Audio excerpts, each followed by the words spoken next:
Bismillahirrahmanirrahim. Assalamualaikum warahmatullahi wabarakatuh. Alhamdulillah wassalatu wassalamu ala rasulillah wa ala alihi wa ashabihi wa man tabi'ahum bi ihsanin ila yaumil qiyamah.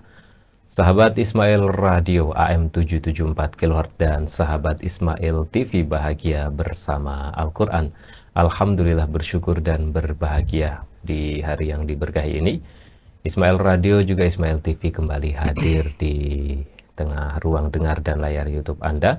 Insya Allah pada kesempatan kali ini telah hadir bersama kita Al-Ustadz Ibadur Rahman Hafizahullahu Ta'ala yang insya Allah akan membahas seputar cara memadamkan api neraka. Apa saja tips untuk memadamkan api neraka itu akan kita simak dan dengarkan bersama. Sedikit pencerahan dari Ustadz kita, Ustadz Ibadur Rahman Hafizahullahu Ta'ala, kepada Ustadz Falyatafaddal Mashkura. Bismillahirrahmanirrahim. Assalamualaikum warahmatullahi wabarakatuh. Alhamdulillah, salatu wassalamu ala rasulillah Muhammad ibn Abdullah wa ala alihi wa ashabihi wa man tabi'ahum bi ihsanin ila yaumil qiyamah. Asyhadu an la ilaha illallah wahdahu la syarika lah wa asyhadu anna Muhammadan abduhu wa rasuluh. Ya ayyuhalladzina amanu taqullaha haqqa tuqatih wa la tamutunna illa wa antum muslimun. Sahabat Ismail Radio dan Ismail TV yang dimuliakan oleh Allah, tema kita hari ini adalah memadamkan api neraka. Ada yang bertanya, apakah api neraka itu bisa dipadamkan? Ya, tentunya kalau sudah menyala tidak ada yang bisa memadamkan, kan? Ya. Tetapi ada satu hadis yang perlu kita renungkan. Ya, hadis ini muttafaqun alaih, diriwayatkan oleh Al-Imam Bukhari dan Muslim dari seorang sahabat Nabi bernama Adi bin Hatim At-Ta'i radhiyallahu anhu. Kata beliau, aku mendengar Nabi Shallallahu alaihi wasallam bersabda, ittaqun nara walau bisyikki tamrah. Takutlah neraka sekalipun dengan bersedekah separuh kurma. Padamkan api neraka walaupun dengan sedekah sekecil-kecilnya separuh kurma. Dari hadis yang singkat ini kita mendapatkan poin-poin yang menjadi perbincangan kita pada saat ini. Pertama adalah sosok sahabat yang bernama Adi bin Hatim. Siapa beliau? Yang kedua adalah berkaitan dengan neraka. Dan yang ketiga berkaitan dengan sedekah. Ini penting untuk kita pahami, kita mengenal siapa sosok Adi bin Hatim At-Ta'i. Beliau adalah raja anak raja yang menguasai daerah At-Ta'i, dan beliau ini dikenal sebagai raja yang sangat dermawan kepada siapapun, kepada rakyatnya, kepada tamunya, kepada siapapun sangat dermawan. Tetapi ada satu kisah, sebagaimana beliau pernah mengatakan jauh sebelum memeluk Islam, bahwa tidak ada manusia yang paling keras kebenciannya, paling besar kebenciannya, mengalahkan dirinya. Itu pengakuan beliau. Jadi kita bisa bayangkan, manusia banyak yang benci kepada Nabi saat itu, banyak yang memusuhi Nabi saat itu, tetapi beliau mengatakan tidak ada yang paling besar kebenciannya kepada Muhammad selain aku. Nah, akhirnya karena beliau takut diserang oleh pasukan Nabi, ya, kemudian Adi bin Hatim At-Ta'i ini kabur ya ke Syam, sementara adiknya Sufanah binti Hatim At-Ta'i tertawan. Singkat ceritanya, kemudian Sufanah diizinkan oleh Nabi berangkat ke Syam menemui kakaknya, yaitu Adi bin Hatim At-Ta'i. Ketika bertemu kakaknya inilah Sufanah mengatakan, kamu sebagai laki-laki yang bertanggung jawab terhadap adiknya nggak bertanggung jawab, kamu kabur ke Syam gitu. Coba temui Nabi, temui Rasulullah, temui Muhammad Sallallahu Alaihi Wasallam di Madinah. Maka Adi bin Hatim At-Ta'i bersedia menemui Nabi, berangkatlah dia ke Madinah. Nah, pada waktu berangkat ke Madinah itulah menemui Nabi Shallallahu Alaihi Wasallam, yang tentunya sebelum menemui Nabi, ia mengatakan kalau Muhammad itu seorang raja atau pendusta, aku takut kepadanya. Tetapi kalau dia Nabi, ya, membawa risalah yang benar, aku akan mengikuti ajarannya. Begitu kata Adi bin Hatim At-Ta'i. Nah, sahabat Ismail Radio yang dimulakan oleh Allah, berangkatlah dia ke Madinah menemui Nabi Shallallahu Alaihi Wasallam. Ketika itu beliau berada di masjid, setelah mengucapkan salam, Nabi bertanya, siapa dia? Kemudian Adi mengatakan, Adi bin Hatim At-Ta'i. Maka disambut oleh Nabi Shallallahu Alaihi Wasallam dan diajak menuju ke rumah beliau. Walaupun rumah beliau tidak jauh-jauh ya, beberapa langkah saja.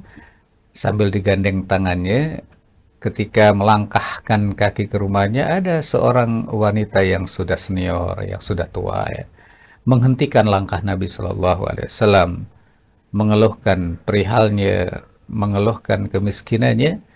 Nabi Shallallahu Alaihi Wasallam kemudian menemuinya, mengajak berbincang-bincang, mendengarkan keluhannya. Maka Adi bin Hatim At-Ta'i membatin, ya, ini bukan perilaku raja, sebab raja itu tidak menemui rakyat jelata. Ya. Raja itu tidak mau menemui rakyat jelata. Ya. Ini rakyat jelata itu dibutuhkan pada waktu tertentu ya, waktu kampanye itu, ya, ngomong rakyat jelata mau dikayakan, mau dikasih ini dikasih itu waktu kampanye aja. Tapi kalau sudah jadi ya lupa. Nah, ini berbeda dengan Nabi Muhammad SAW. Ya, beliau menemui wanita miskin tersebut, dan Adi membatin ini bukan perilaku raja. Kan itu. Karena raja itu tidak mau menemui orang jelata, miskin atau jelata. Keheranan dia, dalam hati mengatakan demikian. Jadi dalam hati, wah ini nabi ini, bukan raja ya. Lalu Rasulullah Shallallahu Alaihi Wasallam mengajak pulang Adi. Ketika di rumahnya, Rasulullah mempersilahkan Adi bin Hatim ini untuk duduk di atas, ya, bantal yang biasa diduduki oleh Nabi Shallallahu Alaihi Wasallam, sementara Nabi sendiri duduk di atas lantai atau di atas tanah. Dan itu buat Adi nggak terlalu enak gitu ya, karena masa ya sih saya duduk di atas bantal sementara tuan rumah yaitu Muhammad Rasulullah SAW duduk di atas tanah. Nah, di saat berada di rumah Rasulullah Shallallahu Alaihi Wasallam, Rasulullah mengatakan kepada Adi, aslim taslam, masuklah kamu ke dalam Islam, kamu akan selamat. Melihat bahasa tubuh atau yang lainnya, lalu Nabi mengatakan, wahai Adi, sepertinya kamu enggan masuk Islam karena kamu lihat umat Islam masih miskin-miskin. Karena tadi dilihat orang miskin kan tadi ya. Nah. Karena kamu melihat bahwa umat Islam masih sedikit itu. Tapi suatu hari nanti kamu akan melihat yang berbeda. Dan itu dibuktikan oleh Adi bin Hatim setelah masuk Islam, setelah sekian waktu ya, bahwa umat Islam menjadi kaya raya ya, menjadi ya penakluk-penakluk yang luar biasa dan jumlahnya makin banyak kan. Nah, Ya, masuklah Islam, niscaya kamu akan selamat. Kata Adi, ya Muhammad, sebenarnya aku sendiri sudah punya agama gitu lah. Kalau aku punya agama, ngapain kau ajak aku beragama Islam gitu kan. Kata Nabi, aku lebih mengerti agamamu daripada kamu terhadap agamamu sendiri. Kaget dia kan? Ya, kaget itu. Bukankah kamu Rukusian? Rukusian itu satu madhab dari Nasoro ya.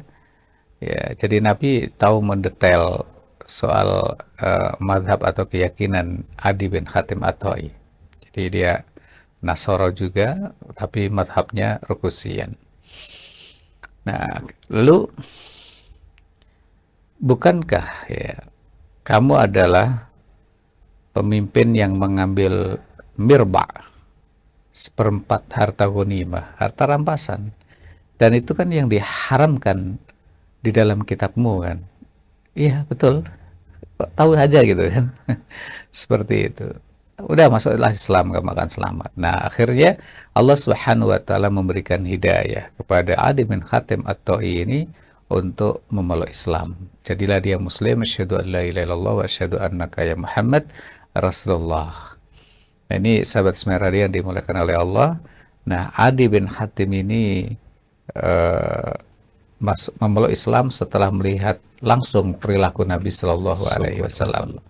Karena masing-masing sahabat itu memiliki sirah tersendiri ketika mereka memeluk Islam. Misalnya melalui dakwah, sekali dakwah saja Abu Bakar memeluk Islam, sekali dakwah saja, sekali ajakan saja Ali bin Abi Thalib radhiyallahu anhu memeluk Islam. Ada yang memeluk Islam melalui atau setelah mendengarkan ayat-ayat Al-Quranul Karim seperti Umar bin Khattab radhiyallahu anhu. Ada juga yang memeluk Islam sababiahnya atau ya sebabnya gitu ya, atau sebelumnya mengajukan beberapa pertanyaan kepada Nabi Shallallahu Alaihi Wasallam dan ia yakin tidak ada yang bisa menjawab pertanyaan ini kecuali seorang Nabi, maka setelah diajukan dan Nabi semuanya menjawab, akhirnya memeluk Islam. Abdullah bin Salam namanya kan. Nah, Adi bin Hatim ini langsung melihat perilaku Nabi, kemudian terjadi dialog ringan, kemudian beliau memeluk Islam. Nah, Adi bin Hatim ini suatu hari mendengarkan Nabi Shallallahu Alaihi Wasallam bersabda, "Ittaqun nar," takutlah neraka. Ya, takutlah neraka. Nah, apakah surga neraka sudah ada? Jawabannya sudah. Ya, Al-Quranul Karim berbicara tentang surga sudah ada, uiddat lil muttaqin. Demikian pula neraka sudah ada, uiddat lil kafirin. Ya. Dikuatkan oleh hadis Nabi Shallallahu Alaihi Wasallam ketika beliau berkhutbah pada saat gerhana atau salat gerhana, beliau berkhutbah, sahabat-sahabat melihat beliau di tengah-tengah khutbah itu ingin meraih sesuatu, kemudian menghindari sesuatu. Lantas setelah khutbah, kemungkinan ya setelah khutbah itu para sahabat bertanya, "Ya Rasulullah, kami melihat engkau tadi, ya, Anda tadi ingin mengambil sesuatu, setelah itu mundur ke belakang menghindari sesuatu." Maka Nabi SAW bersabda, "Ini ra'aitul jannah." Aku melihat surga. Aku melihat jannah, aku melihat surga. Ya, fatanawal tu'umku, dan aku ingin meraih standar buah-buahan di surga itu. Ya, kalau seandainya aku berhasil mendapatkannya, kalian akan memakannya dan tidak butuh makanan lagi di dunia ini. Insya Allah. Tidak butuh korma, tidak butuh gandum, tidak butuh roti, tidak butuh apalagi kalau sekarang ini nasi uduk ya, nasi apalagi gitu ya, tidak butuh singkong dan lain sebagainya, tidak butuh pizza ya, tidak butuh apalagi ya, enggak butuh, karena standar beban di surga aja sudah cukup bagi kita untuk bertahan hidup sampai kita meninggal dunia, dan itu Masya terjadi Allah. mabaqiyatid dunya, selama dunia ini masih ada. Luar biasa. Kemudian kata Nabi SAW, aku melihat neraka dan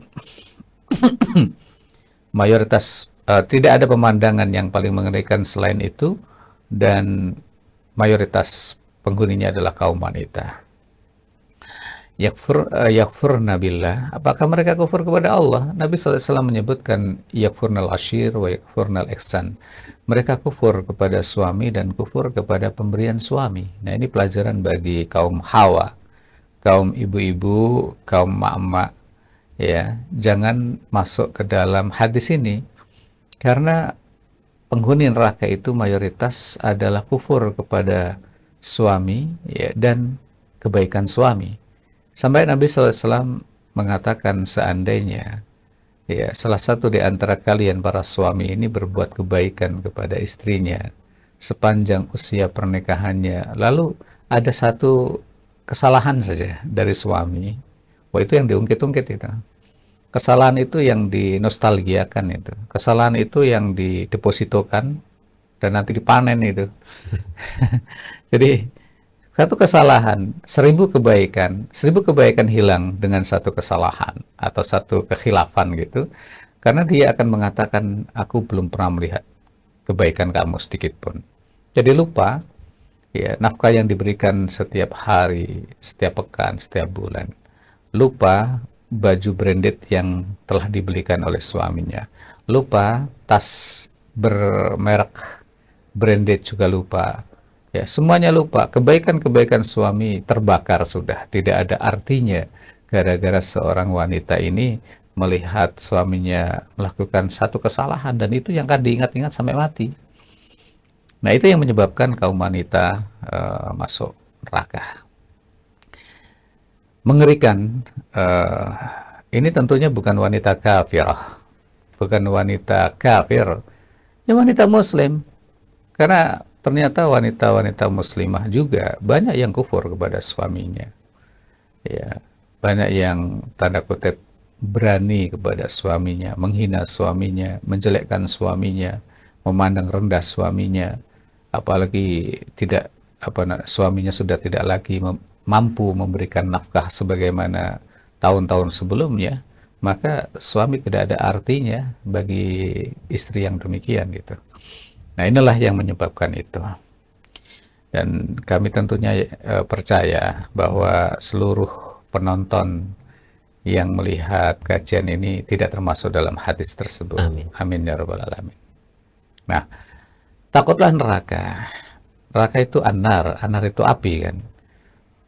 Kata Nabi, walau bisyikki tamrah, sekalipun dengan separuh kurma. Padamkan api neraka itu, ya, sekalipun dengan sedekah separuh kurma. Luar biasa. Rasulullah SAW tidak membebani kita ini bersedekah 1 juta, 2 juta. Ya, tidak, sama sekali tidak. Beliau sampai berbicara seminim mungkin untuk bersedekah sekalipun dengan separuh kurma. Nah, separuh kurma hari ini harganya berapa? Ya. Kalau separuh kilo, setengah kilo, ada harganya kan? Ada harganya. Iya, tetapi kalau separuh kurma ini harganya gimana? Padamkan api neraka tersebut, sekalipun dengan bersedekah separuh kurma. Ini artinya bahwa bagi seorang muslim, tidak ada kamus untuk menahan hartanya tidak bersedekah. Ya, tentunya fisarra wa dharra, ya, yang sedang diberi kekayaan oleh Allah, sedekahnya banyak. Demikian pula yang sedang diuji oleh Allah Subhanahu wa taala, ya, sedekahnya berkurang gitu.